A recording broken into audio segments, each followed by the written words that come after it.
ഒരു കാര്യം ചെയ്യാം, നമുക്ക് വളരെ പെട്ടെന്ന് തന്നെ ആ കളി സാധ്യതകളൊന്ന് പരിശോധിക്കാം. എങ്ങനെയാണ് ടീം ഫോർമേഷൻ എന്ന് പരിശോധിക്കാം. ആദ്യം നമുക്ക് നോർവേ ഇംഗ്ലണ്ട് പരിശോധിക്കാം. തീർച്ചയായും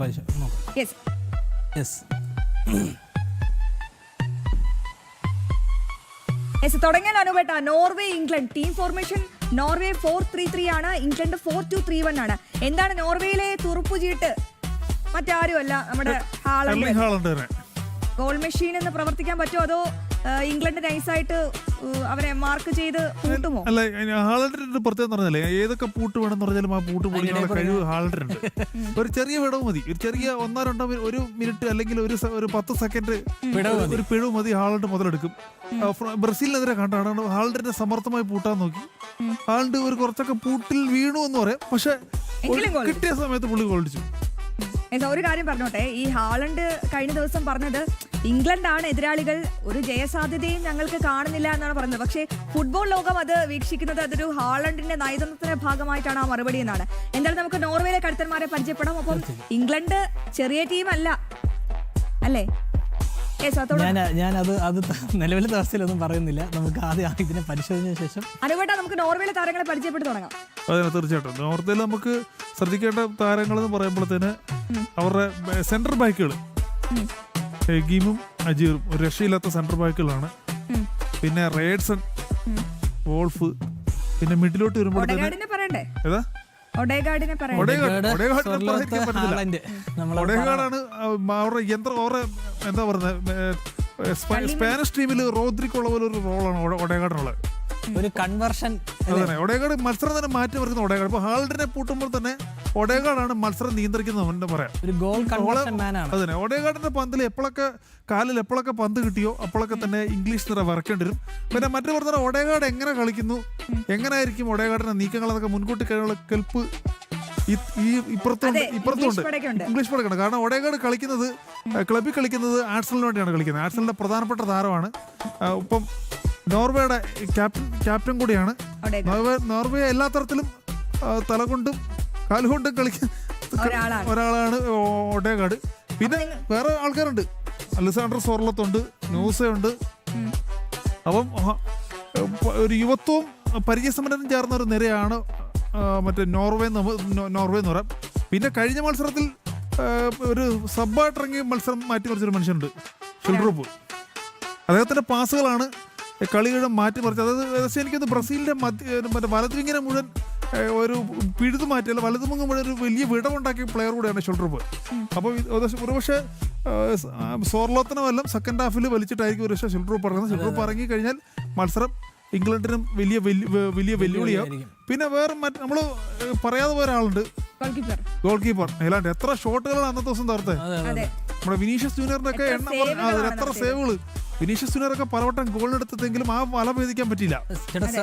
പുള്ളിക്കാരനെ പറയുമ്പോഴേ നമ്മൾ ശ്രദ്ധയും റിഫ്ലക്സും ഭയങ്കര, അതായത് നല്ലൊരു കളിക്കാരൻ മുന്നേ നിൽക്കുമ്പോഴും പുള്ളിക്കാരന്റെ ശ്രദ്ധ ഭയങ്കരമാണ്. നമ്മളത് പിന്നെ അത് തന്നെ ഇവർ കളിക്കുന്ന പറഞ്ഞാല് ലോങ് മറ്റേ ഹൈ ബോൾ വെച്ച് കളിക്കാൻ വളരെ മിടുക്കനാണ്. പിന്നെ ഇംഗ്ലീഷ് താരങ്ങളൊക്കെ കുറച്ചുകൂടി ഫിസിക് ഉണ്ട്. പക്ഷേ ഈ നോർവേയും അതിനൊപ്പം തന്നെ ശരീരക്ഷമതയിലുള്ള ഫിറ്റ്നസിന് വളരെ 4-3-3 പറയുമ്പോൾ അവരെ വിങ്ങിന്റെ ഒരു മൂവ്മെന്റും കൂടി ഇപ്രാവശ്യം കൂടുതലായി. 4-3-3 ഫോർമേഷൻ ആണെങ്കിൽ അവര് വിങ് ഗെയിം കുറച്ച് കൂടുതലായിരിക്കും. കാരണം ഹൈ പ്രസിംഗിന്റെ ആൾക്കാരാണ്, കൗണ്ടർ അറ്റാക്കിന് ആശാമാരാണ്. ആ കാര്യത്തിൽ ഒരു സംശയം വേണ്ട. കഴിഞ്ഞ ബ്രസീലിനെതിരെ ബ്രസീലിനോടുള്ള മത്സരത്തിൽ നമുക്ക് പലതവണ കണ്ടാണ് ബ്രസീലിയൻ പ്രതിരോധ നിരക്ക് പലതവണ നോർവീജിയൻ മുന്നേറ്റങ്ങൾക്കിടയിൽ വിറച്ചതാണ്. പിന്നെ നോർവേയുടെ നോർവേൻ ഫുട്ബോൾ ടീമിന്റെ അവരുടെ സുവർണ്ണ കാലഘട്ടം എന്ന് പറയും ഈ ഒരു കാലഘട്ടം. കാരണം നോർവേക്ക് എത്താൻ പറ്റുന്ന ഏറ്റവും ഉയരങ്ങളിലെത്തി. പക്ഷെ നോർവേക്ക് എന്ത് കിട്ടിയാലും പ്ലസ് ആണ് സംഭവം. ജയമാണെങ്കിലും തോൽവിയാണെങ്കിലും നോർവേക്ക് പ്ലസ് പോയിന്റ് ആണ്. കാരണം കിട്ടുന്നതെല്ലാം ബോണസ് പോയിന്റ് ആണ്. അപ്പൊ നമുക്ക് ഇംഗ്ലണ്ട് ടീമിലേക്ക് കൂടി ഒന്ന് പരിചയപ്പെടാം. ഒരു പ്രധാനപ്പെട്ട കാര്യം, ഹാലണ്ടും ഹാരി കെയ്നും നേർക്കുനേരാണ്. രണ്ടുപേരും ഗോൾഡൻ ബൂട്ട് റേസിന് ഒരുപോലെ ഉണ്ട്. ഹാലണ്ട് തൊട്ട് മുന്നിലുണ്ട്, കെയ്ൻ കുറച്ച് പുറകിലാണ്. ഹാട്രിക് അടിക്കേണ്ടതുണ്ട്. ഇംഗ്ലണ്ട് കൊണ്ടുപോവോ കപ്പ്? സാധ്യത ഇല്ലാതില്ല. കാര്യം അപ്പുറത്തെ സൈഡിൽ നമ്മൾ നോക്കുന്ന സമയത്ത് സാക്കയും ഗോർഡൻ എന്ന് പറഞ്ഞ രണ്ടുപേർ കളിക്കുന്നുണ്ട്. അതായത് ബെല്ലിംഗ്ഹാമിനൊപ്പം നമ്മൾ സാക്കയും ഗോർഡന്റെ കാര്യം പറയേണ്ടത് എന്താ വെച്ചാൽ അവര് അതായത് നിർണായകമായ നിമിഷങ്ങളിൽ ഗംഭീരമായ ക്രോസുകൾ ബോക്സിനകത്തേക്ക് നൽകാൻ സാധിക്കുന്ന രണ്ട് കളിക്കാരാണ്. അപ്പൊ ഹാരി കെയിനെ പോലത്തെ ഒരു മനുഷ്യന് അകത്ത് നിൽക്കുമ്പോൾ അവരുടെ ആ ക്രോസുകൾ എത്രമാത്രം ഡേഞ്ചറസ് ആകുമെന്ന് നമുക്ക് ഇന്നത്തെ കളി രാത്രി പുലർച്ചെയുള്ള കളി കാണുമ്പോൾ നമുക്ക് തിരിച്ചറിയാൻ സാധിക്കും. ശരി, വളരെ പെട്ടെന്ന് ഞാൻ ഒരു ചോദ്യം ചോദിച്ചു. ഈ ഹാളണ്ടിനെ പൂട്ടാൻ അവിടെ ആരൊക്കെ ആയിരിക്കും മെയിൻ ആയിട്ട് ഉണ്ടാവുക? കൊറേലിയായിരിക്കും പക്ഷേ കുറേലി റൈസും ഉണ്ട് കേട്ടോ. റൈസ് കുറെ കൂടെ റൈസ് മറ്റേ അർജന്റീന ടീമിൽ ലിയനാർഡോ പരഡേസിനൊക്കെ ഉള്ള ഒരു റോളാണ് ഡെക്ലാൻ റൈസിന് ഈ ടീമിലുള്ളത്. പക്ഷെ റൈസിന്റെ ഗുണം എന്ന് പറഞ്ഞാൽ ബെല്ലിഹാമിന് പിന്തുണ കൊടുക്കുന്നതിനൊപ്പം തന്നെ എതിർ ബോക്സിലേക്ക് ഫൈനൽ തേർഡിലേക്ക് പന്തെത്തിക്കാൻ വളരെ മിടുക്കനാണ് ഡെക്ലാൻ റൈസ്. നമുക്കറിയാം ആഴ്സണലൊക്കെ ഡെക്ലാൻ റൈസിന്റെ പ്രകടനം അറിയാം. ഇതിനകത്ത് വളരെ കൗതുകമുള്ള കാര്യം എന്ന് പറഞ്ഞാൽ ആഴ്സണൽ ടീമിൽ കളിക്കുന്ന ഡെക്ലാൻ റൈസും മാർട്ടിൻ ഓഡേഗാർഡും അടുത്ത സുഹൃത്തുക്കളാണ്. രണ്ട് സുഹൃത്തുക്കൾ തമ്മിലുള്ള ഒരു പോരാട്ടം കൂടെ ഇരിക്കുന്നത്. അപ്പോൾ ഇതിനകത്തൊരു പ്രത്യേകത എന്ന് പറഞ്ഞാൽ ഈ നോർവേയുടെ പ്രതിരോധം കുറച്ചൊക്കെ കടുപ്പക്കാരാന്ന് പറഞ്ഞാൽ ഗോൾ വഴങ്ങുന്നതിൽ അങ്ങനെ കുറച്ച് ലാവിഷാണ്. ഇവരുടെ മിഡ് ഇൻടാക്ട് ആണ് കേട്ടോ. ഇംഗ്ലണ്ടിന്റെ മിഡ് കുറച്ച് ഇൻടാക്ട് ആണ് ഇതിനേക്കാളും. അപ്പൊ അതും കൂടെ നമ്മൾ പറയണം. നമ്മൾ ഇന്നലെ സ്പെയിനിന്റെ കളി പറഞ്ഞു ഇംഗ്ലീഷ് ടീമിൽ ഏറ്റവും കൂടുതൽ നോർവേ ടീം പേടിക്കുന്ന ഒരു കളിക്കാരൻ ഒരു പക്ഷേ ഹാരി കെയ്ൻ ആയിരിക്കത്തില്ല, പക്ഷേ ജൂഡ് ബെല്ലിംഗ്ഹാം ആയിരിക്കും. കാരണം ജൂഡ് ബെല്ലിംഗ്ഹാം നമുക്കറിയാം പ്രീ ക്വാർട്ടറിലെ മത്സരത്തിൽ ഫോമിലേക്ക് ഉയർന്നു. ബെല്ലിംഗ്ഹാം മത്സരം മാറ്റിമറിക്കാൻ കഴിവുള്ള ഒന്നിലധികം പ്ലേയേഴ്സ് ഉണ്ട്. അതിൽ ഏറ്റവും പ്രധാനപ്പെട്ട ഒരു പ്ലെയറാണ് ബെല്ലിംഗ്ഹാം. സാക്കയും മോശമല്ല. സാക്ക വലത് വിങ്ങി കൂടെ നടക്കുന്ന ആക്രമണങ്ങൾ നോർവേൻ പ്രതിരോധത്തിന് വലിയ വെല്ലുവിളിയാവും. പിന്നെ ആൻഡേഴ്സൺ ഉണ്ട്. ഈ ഡിഫൻസ് ഇംഗ്ലണ്ട് ഡിഫൻസ് ഒരു രക്ഷയുള്ള ഡിഫൻസ് ആണ്. പിന്നെ ഇവർക്ക് പിക്ഫോർഡിനെ ഹാളണ്ട് എങ്ങനെ പരീക്ഷിക്കുമെന്ന് കൂടെ നമുക്ക് കാത്തിരിക്കണം. അതെ അതെ, അത് തന്നെയാണ്. എന്തായാലും ഗംഭീര പോരാട്ടമായിരിക്കുന്നതിൽ ഒരു സംശയമില്ല. ആർക്കെങ്കിലും ഒരാൾക്ക് രണ്ടുപേരിൽ ഒരു വല്ലാത്തൊരു പരീക്ഷണമായി പോയി. കാരണം നോർവേയും ഇംഗ്ലണ്ടും ആര് പോയാലും നമുക്ക് വിഷമാവും. ആര് വന്നാലും നമുക്ക് കൗതുകമാവും. കാര്യം അപ്പുറത്ത് അർജന്റീന കയറുകയാണെങ്കിൽ ആരായിരിക്കും നോക്കണം. പക്ഷെ എന്തൊക്കെ പറഞ്ഞാലും ഹാളണ്ട് ഒരു അധിക ഭാരമായിട്ടായിരിക്കും ഒരു പക്ഷേ ഇറങ്ങുന്നത്. അധിക സമ്മർദ്ദം ഉണ്ടായിരിക്കും ഹാളണ്ടിന്. ഒരു വലിയ ലോകകപ്പിലെ ക്വാർട്ടർ പോലുള്ള ഒരു വലിയ മത്സരത്തെ ഹാളണ്ട് അതിന്റെ സമ്മർദ്ദത്തെ ഹാളണ്ട് എങ്ങനെ അതിജീവിക്കും എന്ന് നമുക്ക്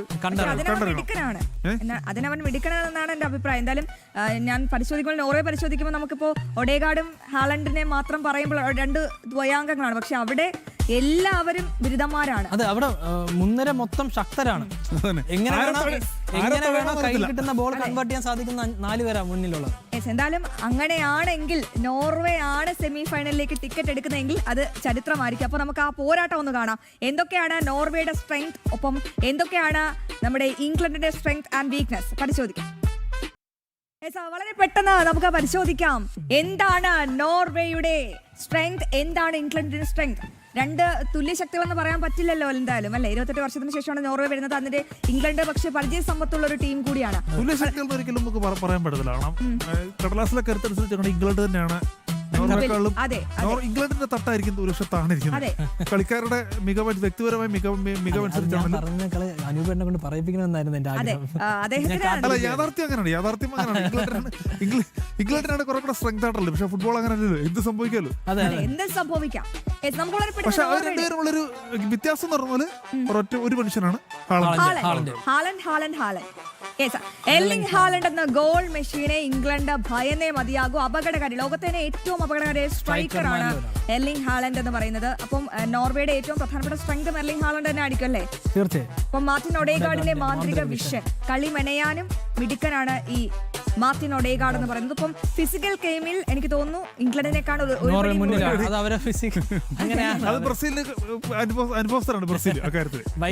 അങ്ങനെയാണല്ലോ.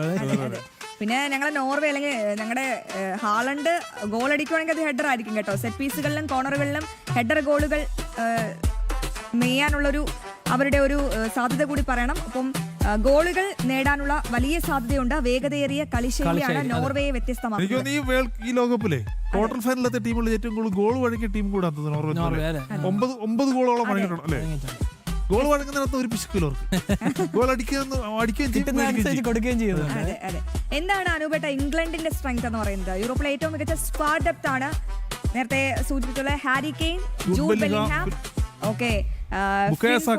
Bukayo Saka. ഏത് നിമിഷവും കളി ഗതി തന്നെ മാറ്റിമറിക്കാൻ ശൈലിയുള്ള കളിക്കാരുണ്ട്. മാച്ച് വിന്നേഴ്സ് 3-4 പ്ലേയേഴ്സ് ഉണ്ട് അവിടെ. സാക്കയുണ്ട്, മറ്റേ ബെല്ലിംഗ്ഹാം ഉണ്ട്, ഹാരി കെയ്ൻ ഉണ്ട്, ഡെക്ലാൻ റൈസ് ഉണ്ട്, ആന്റണി ഗോർഡൻ. ഒത്തിരി പ്ലേയേഴ്സ് ഉണ്ട്. അതെ, മിഡ്ഫീൽഡ് കൺട്രോൾ എടുത്തു പറയുന്നതാണ് ഇംഗ്ലണ്ടിന്. ഒരുപക്ഷെ നോർവേക്ക് അത് അതാ ഞാൻ നേരത്തെ പറഞ്ഞ മിഡ്ഫീൽഡ് അവർ ഇൻടാക്റ്റ് ആണ്. ഇൻടാക്ട് എന്ന് വേണം നമ്മൾ ആ വാക്ക് ഉപയോഗിക്കാൻ വേണ്ടി. എക്സാക്ട് അതായത് കയ്യിൽ ബോൾ കിട്ടിക്കഴിഞ്ഞാൽ അവിടെ നിൽക്കും, പിന്നെ അവർക്ക് ചേഞ്ച് ചെയ്യാനുള്ള ചാൻസ് ആണ്.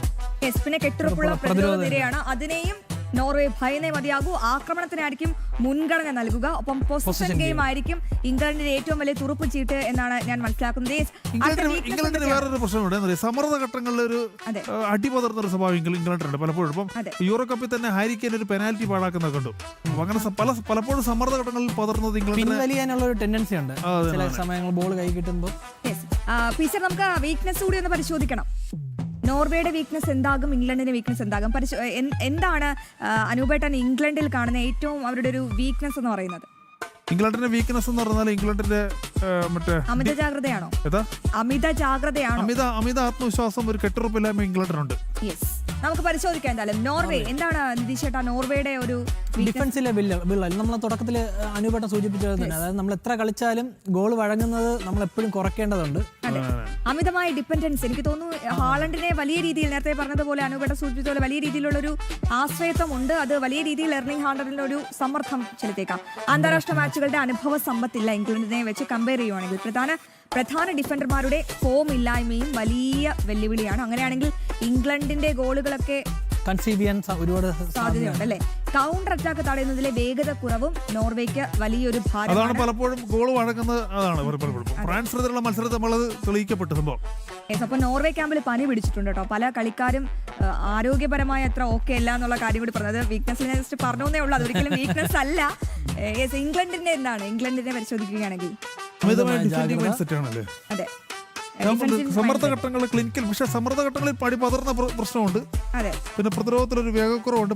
എനിക്കത് പ്രതിരോധത്തിൽ എനിക്കൊന്ന് ഹാരി മഗേറിനെ പ്ലെയർ ഒന്നും എടുക്കാത്തതിന്റെ പ്രശ്നങ്ങളും ഉണ്ടെന്ന് തോന്നുന്നു. ടീമിലെ ഇല്ല മഗേർ. അപ്പൊ ആക്രമണത്തിലെ പ്രവചനാത്മകത ഏത് ഫുട്ബോൾ ടീമിനും ഇംഗ്ലണ്ട് ഏത് തരത്തിലായിരിക്കും ആക്രമിക്കുക എന്നൊരു രീതിയിൽ പ്രെഡിക്റ്റ് ചെയ്യാൻ പറ്റുന്നുള്ള ആരോപണം കാലാകാലങ്ങളായി നിലനിൽക്കുന്നുണ്ട്. പോലെ തന്നെ ഒരു ക്ലിനിക്കൽ ഫിനിഷറാണ് ഹാരി കെയ്ൻ. അതാണ് ഹാരി കെയ്ൻ വേഴ്സസ് ഹാളണ്ട് എന്ന രീതിയിലേക്ക് മത്സരം തീർച്ചയായിട്ടും. കാരണം ഹാരി കെയ്ൻ ബോക്സിനകത്ത് പന്ത് കിട്ടിയാൽ പഴയ റൊണാൾഡോ പോലാണ് ഏത് സമയം ഒരു ഗോൾ എതിരാളികൾക്ക് ഒരു ഗോൾ പ്രതീക്ഷിക്കാം. അപ്പം പ്രതികൂല കാലാവസ്ഥയിൽ പതറുന്നു. അത് അവരുടെ ആ ഒരു ഹൈ ആൾട്ടിറ്റ്യൂഡിൽ എത്തുമ്പോൾ സ്വാഭാവികമായും കളിക്കാർക്ക് ആ ഒരു സ്റ്റാമിന എനർജിയൊക്കെ നഷ്ടപ്പെടാനുള്ള സാധ്യത. വലിയ മത്സരങ്ങൾ അതിജീവിക്കാനുള്ള ഒരു കഴിവ് ഇംഗ്ലീഷ് താരങ്ങൾക്ക് പൊതുവെ കുറവാണ്. പ്രത്യേകിച്ച് നമ്മൾ കാണാൻ പോകുന്ന പോരാട്ടം അർജന്റീന വേഴ്സസ് സ്വിറ്റ്സർലൻഡ്. എന്താണ് അർജന്റീനയുടെ ടീം ഫോർമേഷൻ, എന്താണ് സ്വിറ്റ്സർലൻഡിന്റെ ടീം ഫോർമേഷൻ? നമുക്ക് അതൊന്ന് പരിശോധിക്കാം. പീസർ പ്ലീസ്. അർജന്റീനയിലെ തുറുപ്പ് ചീട്ട് മെസ്സിയാണ് ഒബ്വിയസ്ലി. അപ്പം സ്വിറ്റ്സർലൻഡ് തുറുപ്പ് ചീട്ട് ആരായിരിക്കും? അങ്ങനെയാണെങ്കിൽ ഗ്രാൻഡ് ഷാക്ക ആയിരിക്കും. രണ്ടുപേരും 19 പേരാണ്. ഷാക്ക മിഡ്ഫീൽഡറാണ്, മിഡ്ഫീൽഡ് ജനറലാണ്. മെസ്സി പ്ലേ മേക്കറായിട്ട് കളിക്കും, ഫോർവേഡ് കളിക്കും, നിറഞ്ഞു കളിക്കും. രണ്ടുപേരും നിറഞ്ഞു കളിക്കുന്നവരാണ്. പക്ഷെ എന്നാലും അവർക്കൊരു മറ്റേ ഒരു സെൻട്രൽ സ്ട്രൈക്കർ എന്ന ഒരാൾ ബ്രീലം പോലെയാണ്. നമ്മൾ ഇവിടെ പറയുമ്പോഴേ സ്വിറ്റ്സർലൻഡ് എൻഡോയുടെ കഴിഞ്ഞ വർഷത്തെ കളികളൊക്കെ നമ്മൾ സൂചിപ്പിക്കണം. അതായത് തൊട്ട് മുമ്പ് ഇതിന് മുമ്പ് ക്വാളിഫൈ ചെയ്തത്, അതിന് മുമ്പത്തെ കളിയെല്ലാം നമ്മൾ സൂചിപ്പിക്കണം. എൻഡോയൊക്കെ നമ്മൾ പ്രതീക്ഷിക്കാത്ത സമയത്ത് കളി ചേഞ്ച് ചെയ്യാൻ സാധിക്കുന്ന കുറച്ച് കളിക്കാരിൽ ഒരാളാണ്. ഞാൻ ഒരു കാര്യം ചോദിച്ചോട്ടെ, ഈ സ്വിറ്റ്സർലൻഡ് വേഴ്സസ് അർജന്റീന അതൊരു നമുക്ക് പ്രവചനാതീതമായ മത്സരമായിട്ടൊന്നും കാണുന്നില്ല. എന്താകും, ആർക്കായിരിക്കും വിജയ സാധ്യത? സ്വിറ്റ്സർലൻഡ് ഇതുവരെ അർജന്റീനയായിട്ട് 7 തവണ കളിച്ചിട്ടുണ്ട്. മൊത്തത്തില് ജയിച്ചിട്ടില്ലല്ലോ. ഒരു തവണ പോലും സ്വിറ്റ്സർലൻഡ് ജയിച്ചിട്ടില്ല. അവസാനം കളിച്ച എനിക്ക് തോന്നുന്നു 2014 വേൾഡ് കപ്പിലാണ്. പക്ഷേ കഴിഞ്ഞ പ്രാവശ്യത്തെ പോലെ അല്ല അർജന്റീന കഴിഞ്ഞ 2 കളി എങ്ങനെയാണ് ഇവിടെ എത്തിയത് നമ്മളൊന്ന് ചിന്തിക്കേണ്ടിയിരിക്കുന്നു. പക്ഷേ സ്വിറ്റ്സർലൻഡ് എത്തുവാനുള്ള ഈ വേൾഡ് കപ്പിലെ ഏറ്റവും കരുത്തുറ്റ ഡിഫൻസ് ഉള്ള ടീമാണ് സ്വിറ്റ്സർലൻഡ്. ഏറ്റുമുട്ടുന്നവരെല്ലാം കരുത്തുറ്റ ടീമാണ്. അങ്ങനെയല്ല, സ്വിറ്റ്സർലൻഡിന്റെ ഫുട്ബോൾ ചരിത്രം മറ്റേ സ്വിറ്റ്സർലൻഡിന്റെ ഫുട്ബോൾ ഹിസ്റ്ററി നോക്കിയാൽ ഈ ലോകകപ്പ് ഈ നമ്മുടെ ഫുട്ബോൾ രാജ്യങ്ങൾ ഏറ്റവും നല്ല ഡിഫൻസീവ് ഗെയിം കളിക്കുന്ന രാജ്യങ്ങൾ ഇറ്റലി പോലെ തന്നെ അതാണ് സ്വിറ്റ്സർലൻഡ്.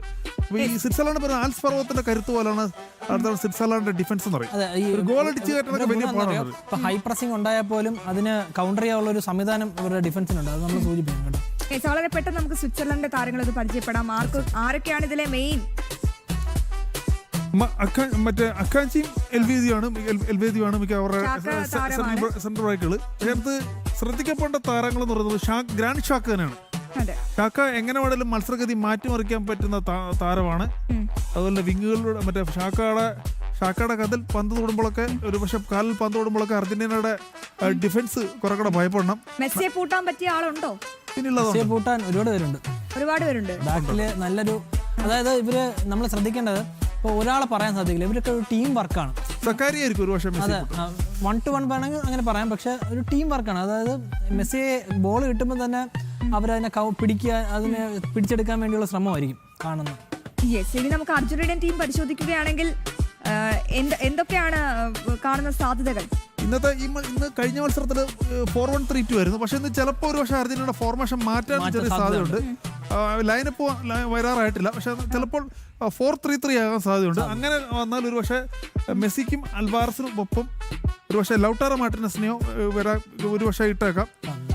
പക്ഷെ അർജന്റീനയുടെ പ്രശ്നം എന്ന് പറഞ്ഞാൽ ഡിഫൻസിലെ ചെറിയ പ്രശ്നങ്ങളുണ്ട്.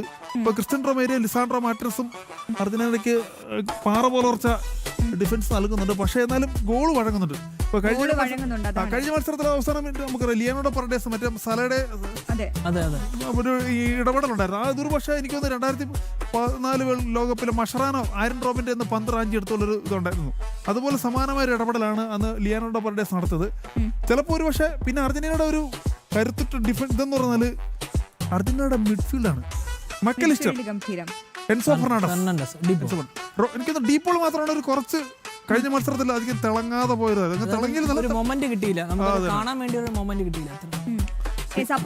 പിന്നെ വിങ്ങുകളോടുള്ള അറ്റാക്കിംഗ് അർജന്റീനയുടെ എടുത്തു പറയാനാണ്. പ്രത്യേകിച്ച് ടാഗ്ലേഫിക്കോടെ കഴിഞ്ഞ മത്സരം കഴിക്കുന്ന വലത് വിങ്ങിക്കൂടെ ടാഗ്ലേഫ് മെസ്സി ചില പൂട്ടുകളിൽ കുടുങ്ങി കിടമ്പോൾ ടാഗ്ലേഫൊക്കെയാണ് വലത് വിങ്ങിക്കൂടെയുള്ള ആക്രമണം നടത്തിയത്. ഈ വേൾഡ് കപ്പിൽ ഈ അൽവാർസ് ഒരു ഗോൾ അടിച്ചിട്ടില്ല എന്നുള്ള അർജന്റീനയ്ക്ക് വലിയ തലവേദന. അൽവാർസ് ഒരു ഗോൾ അടിച്ചാൽ അൽവാർസ് കൂടി ഫോമിലായാൽ അർജന്റീന നോക്കണ്ട. പക്ഷെ അർജന്റീനയുടെ മറ്റൊരു പ്രത്യേകത എന്ന് പറഞ്ഞാൽ ഓരോ മത്സരം ചെല്ലുന്നവരും അർജന്റീനയുടെ ഗെയിമുകളും വ്യത്യസ്തമായ ഗെയിമായിരിക്കും. പക്ഷെ കഴിഞ്ഞ കളിയിൽ ഈജിപ്തുമായിട്ടുള്ള മത്സരത്തിൽ 2 ഗോളിന് പിന്നിൽ ശേഷം 3 ഗോൾ അടിച്ച ടീമാണ് അർജന്റീന. അതെല്ലാവർക്കും അതൊരു മുന്നറിയിപ്പാണ്. കാരണം ഇങ്ങനെ ഒരു ഹൈ പ്രസിംഗ് ഗെയിം കളിക്കുന്ന ഒരു ടീമിന് എത്രമാത്രം മുന്നോട്ട് പോകാൻ പറ്റും, അത് എതിരാൾക്കൊരു മുന്നറിയിപ്പാണ്. അങ്ങനെ തോറ്റു കൊടുക്കുന്ന ടീമല്ല അർജന്റീന. അത് തന്നെയാണ്. അപ്പോ നമ്മൾ വിചാരിച്ച് പലപ്പോഴും മെസ്സി 39 വയസ്സായി അദ്ദേഹത്തിന്റെ ഫോമിൽ പ്രശ്നങ്ങളുണ്ടാകുന്നു. പക്ഷേ ഈ ലോകകപ്പിൽ ഓരോ മത്സരം ചെല്ലുന്നവരും മികവ് തെളിയിച്ചുകൊണ്ടിരിക്കണത്. എത്ര ഗോൾ അടിച്ചത്? 8 ഗോളാണ് മെസ്സി. ഗോൾഡൻ ബൂട്ട് മത്സരത്തിൽ മെസ്സി 2 മത്സരമാണ്. എംബാപ്പയുടെ മത്സരത്തിലാണ്. ഒരു മത്സരം കുറച്ചാണ് മെസ്സി. ആളുടെ 7 ഗോളുണ്ട്. അതെ, അപ്പൊ നമുക്ക് നോക്കാം. എന്തായാലും മെസ്സി വേഴ്സസ് ഷാക്ക എന്ന രീതിയിൽ ആയിരിക്കുമോ മത്സരം പുരോഗമിക്കുന്നത്?